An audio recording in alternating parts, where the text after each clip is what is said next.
just because of the curfew that's imposed, which means that after 7 or 8 p.m., depending on what the curfew time is, people are inside their homes. They're not going out. Businesses have not all opened. Some of the smaller businesses that we were seeing on Sunday, especially opening for the first time, we're saying that they've been very much affected. But the bigger malls, the big malls here in Cairo, the areas really which have sprung up in the last year or two that have made Cairo what it is, those are all under lockdown. In fact, there's even military outside them, so we can't see them opening anytime soon. The stock market is still closed. There's still a lot to be, to go back to normal until the point at which we can say things are back to normal. But certainly, and it might take a while before that happens. I've been seeing a lot more movement out in the streets. It might take a while before things go back to normal in Cairo. So. Shireen, let me just, we'll leave it there for now. Let me just bring in my guest here in the studio, Sabri Hafez, for a moment. I want to ask you more about the demonstrations that are taking place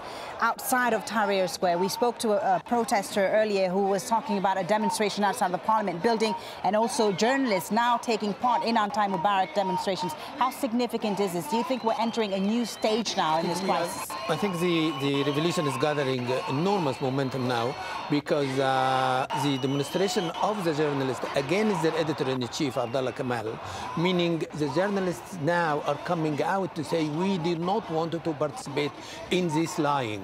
The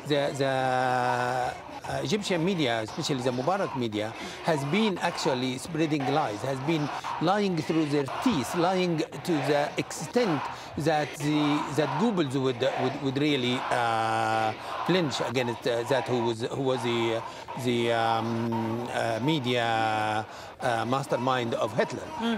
It is incredibly horrible. Somebody like Abdullah Kamal, who is actually putting in reports of the secret police as reporting, as facts, and without checking anything, he is creating lies. His own journalists now are demonstrating against him.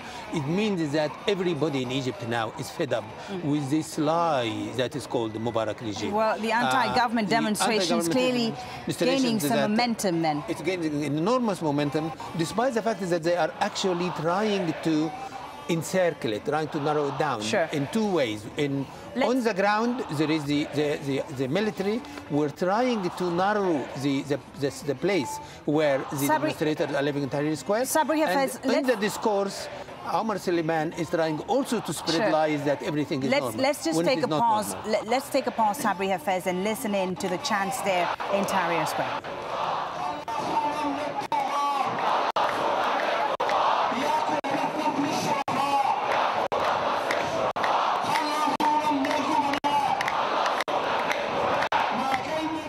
Do you know what they're saying there in those chants, Sabri Hafez? Have you heard what they're saying? Yes, they are actually now raising the demand, the ceiling of their demands. Now they want a trial, not just Mubarak to leave. At the beginning they said, leave, we want Mubarak to leave. Now they wanted him to be tried because of all these news about his enormous wealth. Over 70 billion pounds, to the amount of over 2 million pounds for every year of his presidency. They have been really cleaning Egypt, or stealing everything in Egypt to clean. This is incredible. We know for facts, not quite the amount of the money, but we know the properties that he owns in Rodeo Drive, in Beverly Hills, and in Los Angeles. We know that his son has an enormous house in Wilton Place in Knightsbridge, London. We know the amount of real estate that they have in the country. But you know, when the protesters ask for... does not come from the salary of the president. Sure, let me just say this. Let me just interrupt you. Yes. Yeah. I'm going to interrupt you and say, you know, you're mentioning all these properties that Mubarak has and all the wealth he allegedly stole from the Egyptian people. But aren't we getting a bit ahead of ourselves here? You know, Mubarak is immune from prosecution right now. He's still the president. Maybe we should not get ahead of ourselves in assuming that there will be any trial or investigations launched against him, and that the protesters should maybe reconsider upping their demands. I mean, you're saying now that they're asking, in addition for Mubarak to stand down, for a trial, for him to be tried. Yes. But their first demand, their first demand even hasn't been met yet. So aren't they getting ahead of themselves right now? No, no, they are not getting ahead of themselves. They are actually aware that Mubarak has fallen. There is no country in the world in which the nation comes out in millions.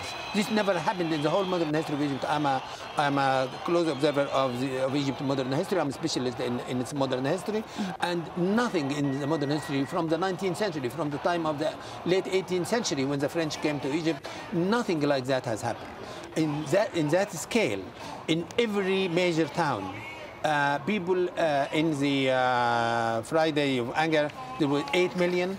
On the following Friday, there were over 11 million demonstrating in the whole of Egypt. This never happened. So the legitimacy of Mubarak has ended. Therefore, Mubarak is just a finished president who has no immunity whatsoever, because the whole constitution... Again, not to make myself the devil's advocate, but he's still the president of Egypt for the time being, even though the people out there are asking for him to stand down. He's not going anywhere, and I doubt that it's going to be happening anytime soon. I think it will be happening soon, and if it is not happening soon, he will be adding more crimes to his crime. He will be actually exacting Egypt more price for getting rid of him. He will be actually committing more crimes. Because you're very passionate, certainly, about this issue. No. What is the legitimacy of Mubarak is but that he was. He tried to tell us that he was elected by the will of the people. We know, of course, that he wasn't elected and the election was rigged and nobody even wanted to vote, but everything was cooked in the Ministry of Interior. Every Egyptian knows that. And therefore, even that lie, it doesn't stand anymore, because people came out and the whole world saw them.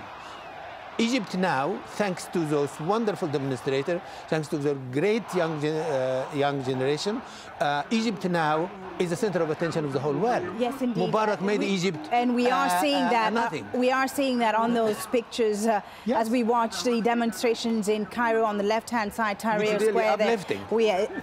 Certainly, I understand your passion there. It's Tahrir Square on the left again, Alexandria, the second largest city on the right, where thousands, our correspondent Jamal El-Shire was telling us earlier, have gathered as well on this so-called Million March. It's the same call, I guess, that was heeded last week when they called for a Million March, and certainly a lot of people out there again today. Now, the pro-democracy protests have so far lacked any single leader, but one man has emerged as a hero for many. Wael Ghonim is a Google executive whose use of social networking sites inspired thousands to take to the streets. He was freed on Monday after being detained for 12 days. Al Jazeera's Imran Khan has his story. January 27th, and a man is hauled away by what seemed to be security services. There's no way of confirming these pictures uploaded onto the internet, but they mark a moment Egypt's leaderless revolution found a hero. Wael Ghonim is a marketing manager for the internet search engine Google. His arrest sparked a campaign across the internet. Before his incarceration, he used social media sites to encourage and inform Egypt's pro-democracy protesters. For many, he was a digital icon. But then he simply disappeared into cyberspace. A prolific blogger, his writing just went offline. For 12 days, as Egypt roared with demonstrations, his friends, family and followers mounted an internet campaign with one simple message: where's Wael? Then, on the 7th of February, he was released. Egyptian state TV, realizing his role and the huge internet campaign to get him released, made a big deal. First of all, I send my condolences to all the people who were killed. It was a peaceful revolution. We didn't want to do any damage. Don't focus your cameras on me. I'm not a hero. The real heroes are the youth who are behind this revolution. By God's will, we're going to clean this country of this rubbish. His words, once on the air, echoed through cyberspace. The news of his release welcomed by many. From Cairo, this man, using the microblogging site Twitter, said, "Welcome back, Wael." Even the US State Department spokesman PJ Crowley welcomed the news. Having been released in Egypt today, it's good to see Ghonim back online. Ghanim's experience encapsulates the nature of these protests, led by the people but driven by technology, a technology that seems to have caught the government off guard. Imran Khan, Al Jazeera. Well, as you can see, the pictures there from Tahrir Square, the momentum is still there, the mood still very much positive out there. Let's speak to Mohammed El Beltagi. He's in Tahrir Square. He's a pro-democracy protester and professor at Cairo University. Mohammed, thank you so much for speaking to us. So what does it feel like today in Tahrir Square compared to other rallies? It's amazing.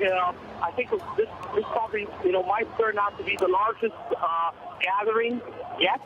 The atmosphere is hopeful, joyous.